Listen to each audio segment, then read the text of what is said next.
I think year 3, we're getting that Willie Gay breakout year. I think this is the year. I think it's there. I think it's coming. You are listening to KC Sports Network, the #1 podcast network for today's Kansas City sports fans. With former players from your favorite teams, informed perspectives, and former insiders, this is the place for you. You can find us wherever you listen to podcasts or on our YouTube channel, all over social media, or our morning newsletter, KCSN Daily, dedicated to your Kansas City Chiefs. KC Sports Network is proudly presented by Emprise Bank, your partner in possible.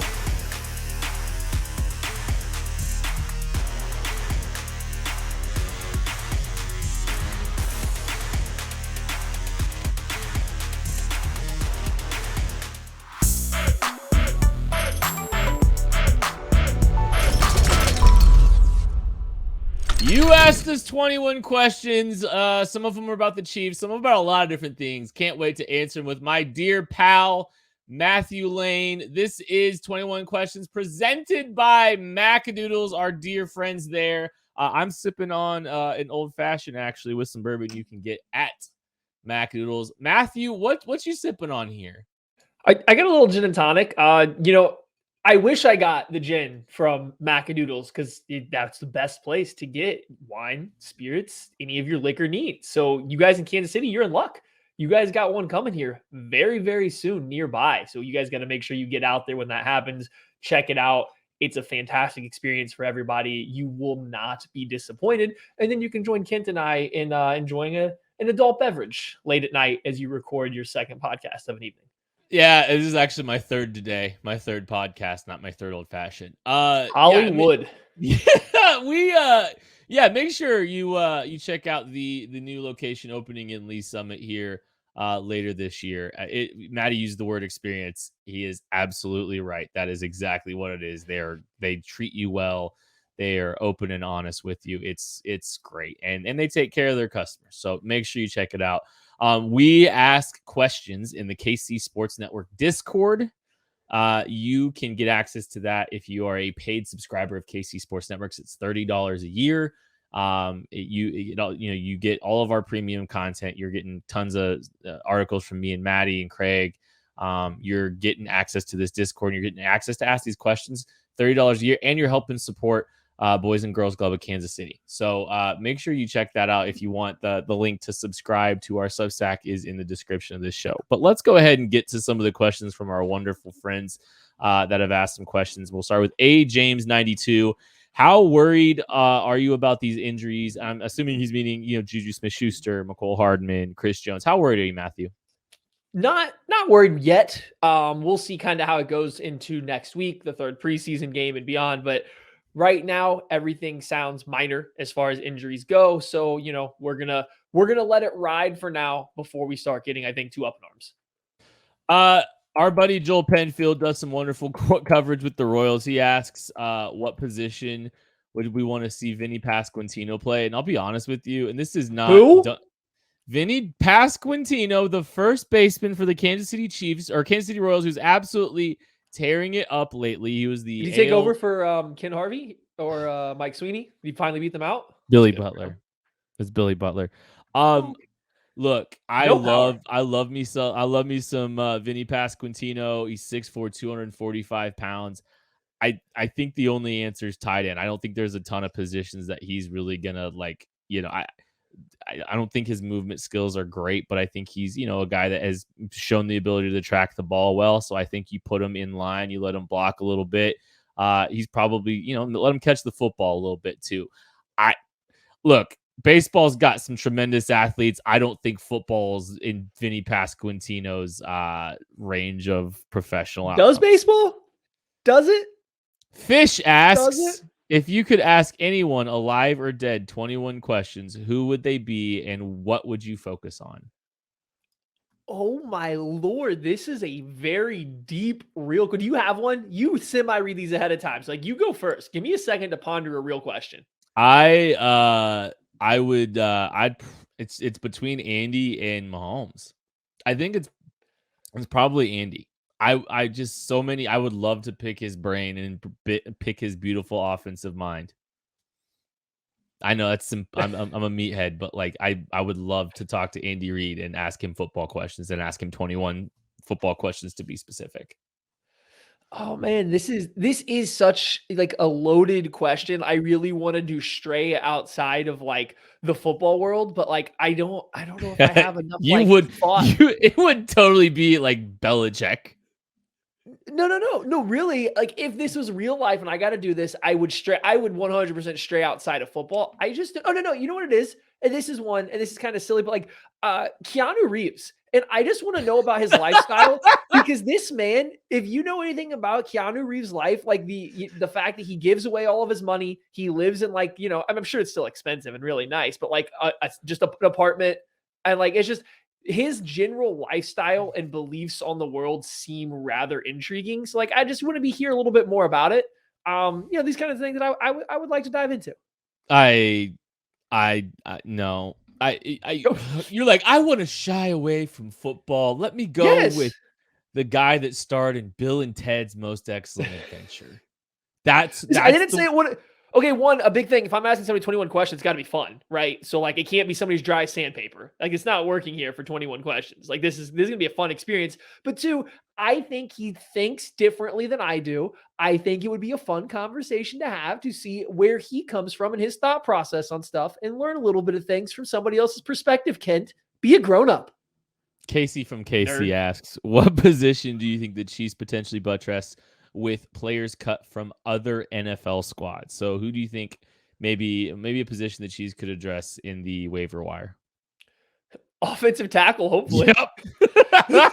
Like, I'm cool with Garrett Christian. I actually think he's fine. Like, I have no qualms with him as a backup tackle, but like, I don't have a ton of faith in him.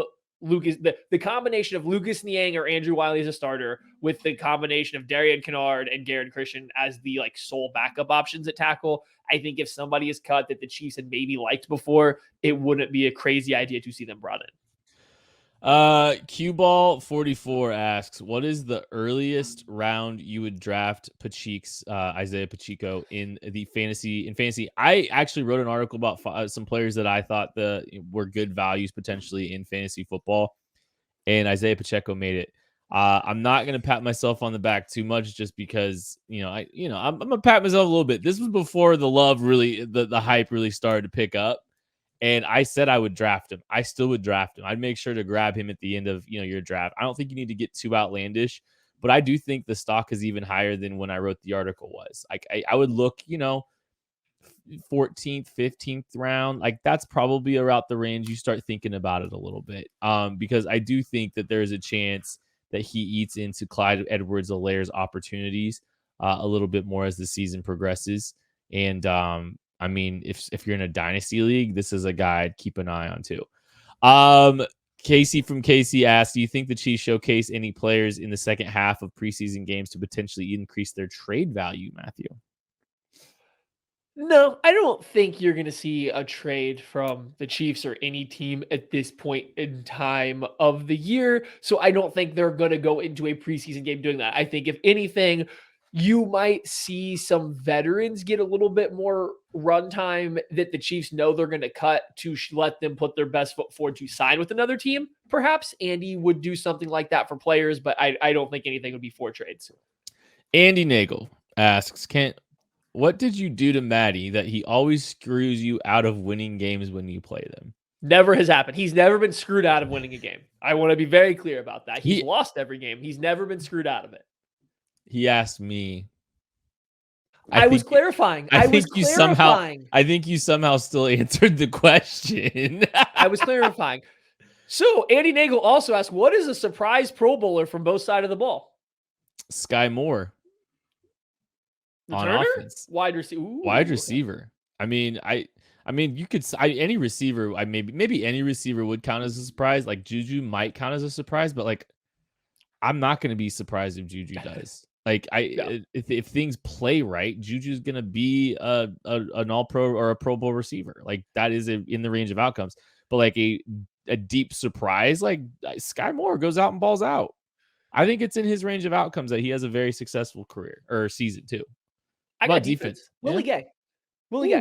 I think we're at the point in time in the NFL that media who gets to control a lot of the Pro Bowl stuff, understands what a coverage linebacker is. So even if the stats aren't as gaudy as some other stuff, when you have a guy that is athletic as Willie Gay that flies around the field, maybe we'll have some nice highlight interceptions, some nice highlight picks, maybe collect a sack or two, have good tackle for loss numbers because of that athleticism. That builds a broad enough stand to make this Pro Bowl wave. And I think year 3, we're getting that Willie Gay breakout year. I think this is the year. I think it's there. I think it's coming. So I think Willie Gay might be able to slip in there. The AFC linebacker group is loaded, though.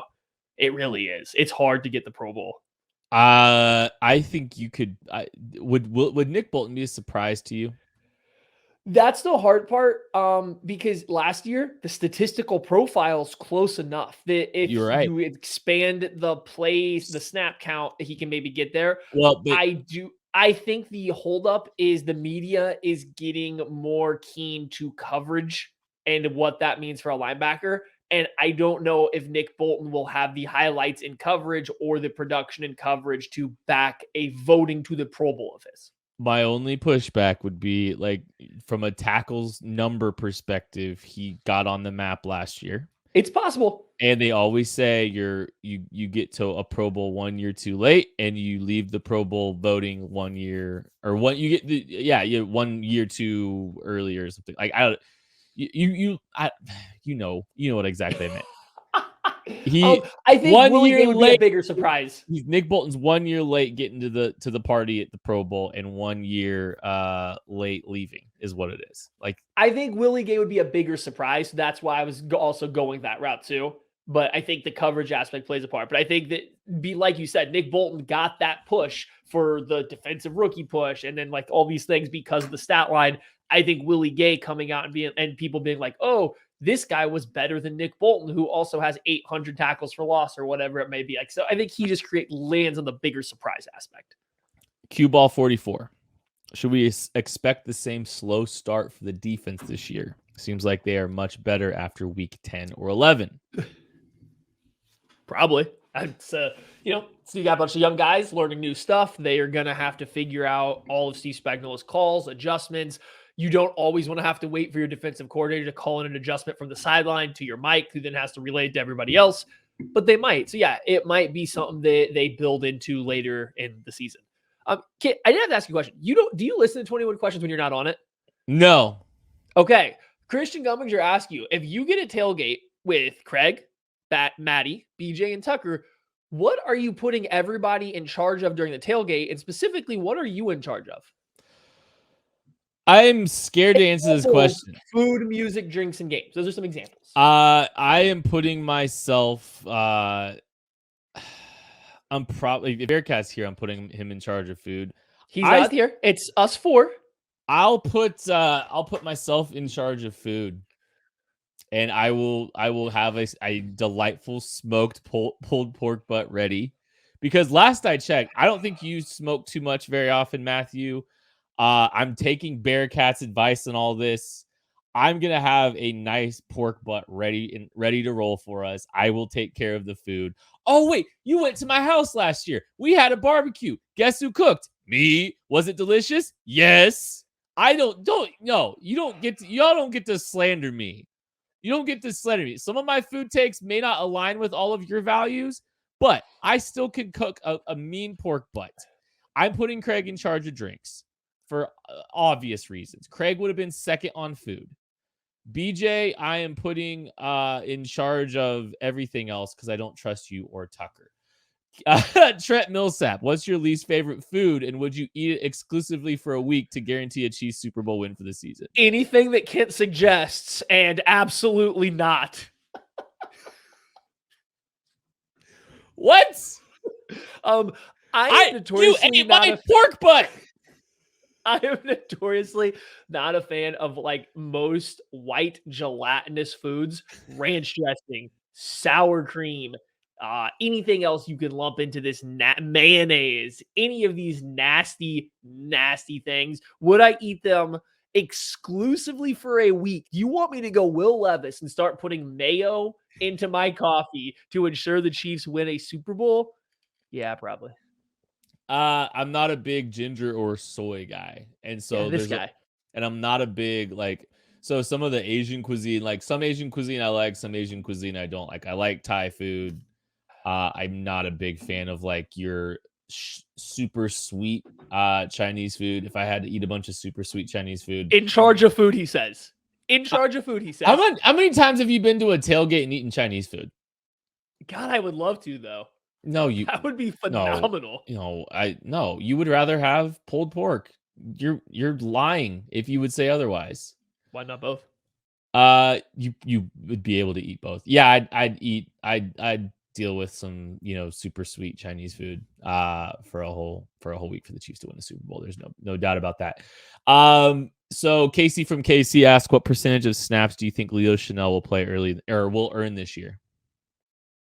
Oh goodness. I have to go quickly look and see how much their typical Sam linebacker plays, because that's going to be my answer. I think he is going to be their Sam linebacker. I think he is going to take the majority of those reps. However, I have to find defensive snap counts, quickly go down. What did Willie Gay play last year? God, this website that I'm on is so difficult to deal with. We're going to say 27% of the snaps for the defensive side of the ball. That sounds about right. Keith McLean asked, does Jalen Watson make the initial 53 or does he lose the spot to Chris Lamons? I think he's making the roster. We talked about that on the preview, the game preview edition of the Chiefs Commanders game. I think Jalen Watson is making this team. I think he can really solidify it if he puts another strong performance together. But man, there's so many things to like about what he put on tape, to the point where another team's going to look at what he put on tape that maybe has less talent than the Chiefs do and say, yeah, I'll take a swing on a long, athletic guy with some physicality and a little bit of ball production there. Yeah, no, I would be very concerned about this team losing Jalen Watson if he does hit the open market. Chris Lamons might make the team, but I don't think it's Jalen Watson's spot that he steals. He'll somebody else will definitely take that. I think you get two of DiCaprio Bootle, Jalen Watson, and Chris Lamons. I think Watson, with another good performance in a preseason game, kind of cements his role, because you don't want to lose him to trying to get on the practice squad. And therefore it becomes Bootle versus Lamons, somebody that can operate as a slot corner versus somebody who can't play defense at all. We got asked what would be the most evenly matched 2-versus-2 basketball game between the KCS and staff. Gosh. Yikes. Ridiculous. I mean, no, I got this. I actually have this answer. It would be Craig and who do we think is better at basketball, Tucker or BJ? BJ. Okay, Craig and BJ versus Kent and I, because I could carry Kent to a victory no matter who we were up against. Like, I could make it work. I could beat those two 1-on-2, I think. Hey, look, I was shooting on a rim in Newark, New Jersey a week and a half ago, and the jumper is still alive. The shot off the bounce still works. I can still shoot off my back leg. There's enough tricks there. You're not going to have to carry me. And, this man sent me a message that said, I went on a bike ride today and I am dead. Kid, how long was your bike ride? Oh, the guy said it was about 8 miles, but it was 10. So it was 11. Okay, sorry. 11. It was 11. It was not uphill. Was it up a mountain or like mountain biking? It was around a lake. It was around a lake. Yeah, that's what we're dealing with here. Multiple terrains, and the seat was uncomfortable. I'm just, How expensive was your bike, though? Was it a nice bike or was it a bad bike? It was a very nice bike that I was borrowing. It's a smooth ride. Yeah, it was a very nice bike that I was easy to pedal. No, I still wasn't. Yeah, we'll keep going. Mike Denny asked, Kent, what club in your golf bag scares you the most? It's my 5-iron. Like, and my brother can like nail a 5-iron. That's like his money club. I can't swing a 5-iron to save my life. I don't like swinging a 5-iron. I'm terrified of it. It never goes well, and it's gross. It's just not good. I'm getting better with it, but it's scary. Nate CH32, if the league and all these DCs are trending to more odd front looks and getting heavier for gap and a half, should that influence the Chiefs' decision to pay Chris Jones into his 30s? Or is he a good enough pass rusher long-term to justify a contract? Also, does this affect his trade market? Great questions, Nate.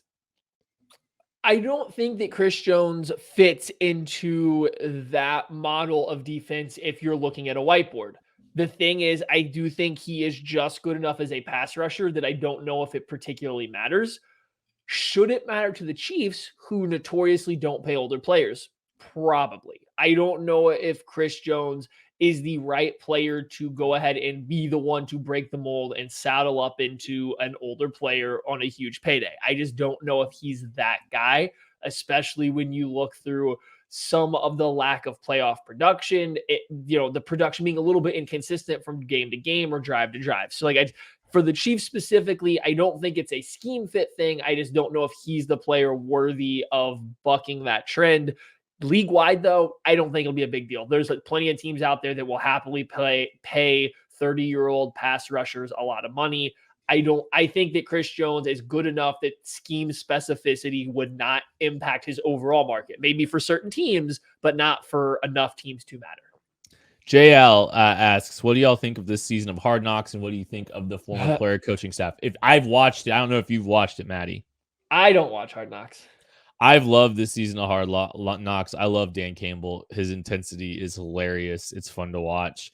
So one of the guys that they profiled on the first episode a little bit was Aiden Hutchinson was on a cold tub talking to Obina Easy about his background. Obina Easy, me and him have a weird connection. We both of our head coaches at high school and for me in college were the same guy, Jonathan Quinn. So we had like a connection there. It's kind of cool to see him doing his thing. The former player coaching staff is awesome. I mean, it's going to be interesting to see how it all works, like if they're able to kind of pull it together as a unit. But there are some things that being a former player, especially in some of these cases, a more recent former player, there's a ton of value in that and a certain era of respect that comes with being a former player. Especially there's a lot of success in that group. Mark Brunell, Aaron Glenn, like those are some dudes. Deuce Staley. I would play for Deuce Staley. I think he's an outstanding coach. Like I think he's transcended being a player and being just a wonderful coach. Some of his little there was he pulled DeAndre Swift aside and they're trying to get the most out of him, right? And he pulled him aside about a coaching point he was about to bring up to him, and he told DeAndre Swift, he was like, "Hey, you coach me here. What was it?" Just there's some small tactics there. I came to really appreciate his communication style and his coaching style. I thought were really interesting. No Chicken Tonight asks, does Danny Shelton fit well on the defensive line? Doesn't fit well a lot of places. You seen this man's size? Big dude. He doesn't. I think he doesn't fit in the doorway. He's a mountain of a man. I don't know how they found a jersey he fits into. They sewed two together. I like Danny Shelton's fit for this team as a backup nose tackle. I think it makes a lot of sense. I can also see the Chiefs trying to piece together the defensive line room with Colin Saunders and Taylor Stallworth being your backup nose tackles and just trying to play a very heavy penetration style defense under Steve Spagnuolo if something is to happen to Derek Nottie. I still, however, would prefer to keep Danny Shelton for that exact reason to have him around. Andrew Hunter. Should Brett Veach and friends bring back D-Rob? No, I don't think so.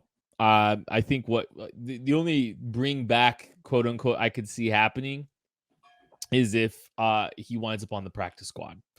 That seems like a highly logical practice squad addition, special teams experience within the offense. I don't think you're losing much by adding a guy like him. The practice rosters have expanded, who they allow, into, the rules on veterans. I think everything I'm fine with burning a practice squad spot on him. I mean, you can do worse pulling somebody off the street. Matt K, what is your go-to move in a one-on-one pickup basketball game? I know yours, and I think you know mine. You want to answer mine? You think that you can shoot, so it has something to do with that. But I don't know. And you think you can finish down on the block? You think that's not my go-to move, though. I mean, I would I do that to you? Yes, but that's not my go-to move. Listen. I just need to get to the right high block. I don't know. Once I get there, I don't have a singular go-to move, but I have a lot of stuff that I feel very confident executing from the high right block. I got a couple different variations of a hook shot. I can spin and drive and finish with either hand from there. And then I have a nice little Dirk fade if you play up and I'm going inside. Like, I got plenty of ways to score from the right high block. So if I get there, especially on somebody who is not significantly taller than me, I feel very, very confident. He asked for one. You Yeah, gave him right every move possible from the right. That's what I said. That's my, yeah, I feel confident there, man. Feel very confident at the right high block. What's yours? A step back? You think you got a step back game? I have, I mean, I have a good 3-point shot. Like, I just don't give me space. You better crowd me. But I'm good. I'm very good off the dribble mid-range. I have a very good mid-range jumper. So you can take that to the bank. October, we're finding out. I was at a bachelor party this weekend, and one of the guys I was with, he had some buddies, some of his buddies like listen to the show, and he had him tell me that it was Jake Stack's bachelor party too. By the way, congratulate, Jake's getting married in a couple months. But one of our buddies back in the day from college, some of his friends like said that they had their mortgage on me to win in one-on-one. So well, I feel bad for that guy. Yeah, I still feel all right about it. B. Hudson, October. what has gotten you all the most excited for this season and the future of the Chiefs this offseason training camp cycle? Football starting. I don't know. It was a switch a couple weeks ago, right around when camp was starting. It just woke up that day. You knew camp was starting. Everything happened. It didn't need specifics. It was just that time of year. And just my very nerdy body was just like, oh, and brain was like, it's ready. It's time. I couldn't be more excited. I think seeing the young guys in the first preseason game helped. I do think seeing Trent McDuffie, Sky Moore, George Karlaftis, Joshua Williams, Jalen, all these guys actively excite. Yeah. All these guys actively excite with what they were able to do on the field. I think that really helps because, like, it's fun to watch. Don't get me wrong. I love watching all the other players, the veterans, Travis Kelce, Patrick Mahomes. Like, these guys are awesome to watch, but getting new guys that weren't here before and then feeling excited about them on top of what's already there, like, that's the final, like, I guess, nail in the coffin. Yeah, there's some fresh blood there on offense and defense. Like, that's just kind of fun to watch. Like, the rookie class is largely what is kind of geeking me out. You know, I love, you know, I think we were all so excited about this draft class to start, and now we know that, like, you know, like, I think we're all just like, validate is not the right word because it's way too early for that. But, like, I think we all feel very good about the reasons we were excited. Like, I think the traits that we got excited about have shown themselves, and that makes us kind of, you know, it makes me at least kind of excited about the future of this football team. Hindsight is 2020, and you can't change the past. But what if you could get a little help from your future self? Maybe you'd ask to borrow a little cash. Now you can with Dave. Dave is the banking app that can help you get up to $500 instantly with extra cash. That's more money to fill your tank, buy a wedding gift, or catch up on bills. You can finally tackle those expenses that have you stressing without any hangups. There's no interest and no credit check needed. Millions of people have already downloaded the Dave app to get the financial relief they need with extra cash. So if you're in a pinch and need some extra help, download Dave and think of it as a helping hand from future you. Download the Dave app from the App Store right now. That's DAVE. Sign up for an extra cash account and get up to $500 instantly. For terms and conditions, go to dave.com/legal. Instant transfer fees apply. Banking provided by Evolve, member FDIC. Future you will thank you. Zach Eisen asks, more likely to win Defensive Rookie of the Year, Trent McDuffie or George Karlaftis? Karlaftis, because edge rushers win this award more frequently than cornerbacks do. Yeah, I think that's right. And I mean, that's not just like saying, yeah, Karlaftis hasn't been. Karlaftis has shown some things. I don't think he's gonna win Defensive Rookie of the Year, but, like, I mean, he's heading the right direction as a football player, and, like, I think he should be on a list. Yeah, he should be on the list from what we've seen. And I guess, like, the path to Trent McDuffie doing it requires people to target him a crazy amount, his lack of length not to show up as an issue as a rookie produced a ridiculous amount of plays on the football, including probably a lot of interceptions, whereas Karlaftis's path is essentially just Chiefs score points on offense. And defense has to rush the passer, and he just has a motor that doesn't stop deep into the fourth quarter. Like it's just a lot simpler path. Do you know what? I bet George Karlaftis drinks coffee. You know that? And Trade Coffee, Trade Coffee connects customers to the freshest and best tasting coffee they've ever made at home by partnering with the country's best craft roasters. These are independent businesses from big cities and small towns. Trade customers are truly impactful for these independent roasters, often being the largest source of new growth for them, much like George Karlaftis is about to be the largest source of growth in the sack department for the Chiefs. Trade Coffee sends you freshly roasted beans from 60 of the country's best craft roasters, small businesses who pay farmers fair prices to sustainably source the greatest beans from around the world. Right now, Trade is offering new subscribers a total of $30 off your first order plus free shipping when you go to drinktrade.com/KCSN. That is more than 40 cups of coffee for free. Get started by taking their quiz at drinktrade.com/KCSN and let Trade find you a coffee that you'll love. That's drinktrade.com/KCSN for $30 off. Casey from Casey asks, Le Mans, why? Tobed. Dave Tobe, my Lose man. Marcus Kemp. I guess to get rid of Marcus Kemp, the pill you have to take is keeping Chris Lamons, maybe. Chris Lamons was such a late ad too. Yeah, that too. Yeah. Good. Tucker, mark that. Ross Sawyer asks, is Leo Chanel the new Dirty Dan? No, because I don't think that Leo Chanel's game is going to center around making some random, timely, effort level plays or lucky I'm in the right spot kind of plays that are going to, propel him into this weird, lovable spot that Dan Sorensen got to. Sorensen made a lot of really good, timely plays in high leverage games that made people forget about all the bad. I think if anything, Chanel is going to do a lot of stuff that goes underappreciated in general that makes him a lot more consistent and steadily good player and maybe not have the high-end game flipping stuff. Right, like setting an edge and kind of closing the gap out, he still might become really good. It's just like I don't think that he's ever just going to be like a flash in a pan for a game kind of guy. He's a guy that's going to give you 5 really good plays that aren't going to be sexy rather than one really good play that is sexy, if that makes sense. The newest member to the team at KCSN, Christian Gumminger. Welcome to the squad, buddy. We're so happy to have you here. But he asked if there's room for Adalberto Mondesi on the Baby Royals next season.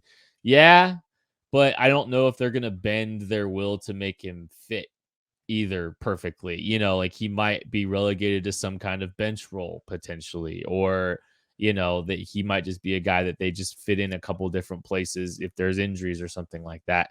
I think they're going to, give some other guys some runway. At least that's and that actually might help his body as he's, trying to survive a full season, which has been obviously like one of the things that's kept him from achieving his goal. People don't realize like how talented he is. Like he's an uber talented baseball player. I mean, Maddie could put a game on and realize that probably because that's, Maddie, one time we were might have been like the last time we were all together was Maddie. Was it for the draft? Was that the last time I've seen you in person? Yeah, it was the draft. Yeah, it was when I was in Kansas City for the draft. And I accidentally, you could tell. You watched the Royals for like 3 innings and you had takes on them and all the takes were pretty accurate. It was like Michael Taylor looks like a really good defensive player that can't hit. And he was right. Although Michael Taylor's hit a little bit better. Maybe you jinxed him. I watched him field one fly ball, not even take a swing at the bat. So, he didn't even watch him hit. No Chicken Tonight asks, will the Chiefs have 3 players with at least 100 yards receiving in the same game this year? Hint, someone on the team has already been part of it before. I'm guessing it's Juju. Maybe MVS. I mean, Did nobody do it? Did the Chiefs never do it with Sammy, Tyreek, and Kelsey? I'd be surprised. I don't think so. I feel like to get 3 with 100, it's got to be a running back. And like, yeah, it's been a while since the Chiefs have probably hit a guy with 100 yards. Like, have 3 wide receivers or tight ends with 100 yards. Like, your quarterback's probably pushing well into the fours. No, I don't think it'll happen this year. I would be a little surprised. I think to do that, like I said, I think it takes a running back. The only way I'd feel comfortable making that is a running back does it. And I don't know if the Chiefs will ever feature a running back in the passing game enough to do that. I think you can do it with 3 receivers. 3 pass catchers, sorry. Travis Kelsey gets his. Right. Juju gets his. One of MVS or McCole breaks a big one that pushes them close to 100 yards. I think that's the formula. So you get a big explosive 75-yard play from McCole, and then he gets a tack pass later than in the game that runs for 20, and then you get another standard slip screen. There's his 100, and then Travis Kelsey and Juju. Like, if you told me, Travis Kelsey and Juju getting 100 yards each in a game, like, that doesn't seem that surprising, right? No. So, okay, now you just add some kind of big explosive play to the mix, and I think you could put yourself well into the picture.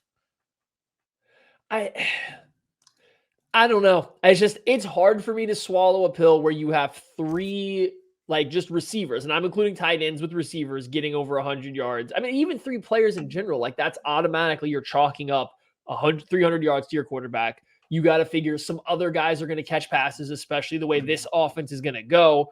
I mean, you're looking at probably like a 400 to 450 yard passing game with the way this happens. Not that it's impossible. Yeah, it's I mean, and if without one thing a guy going off like that. If we've learned one thing about Patrick Mahomes, it's that he's incapable of throwing for 450 yards.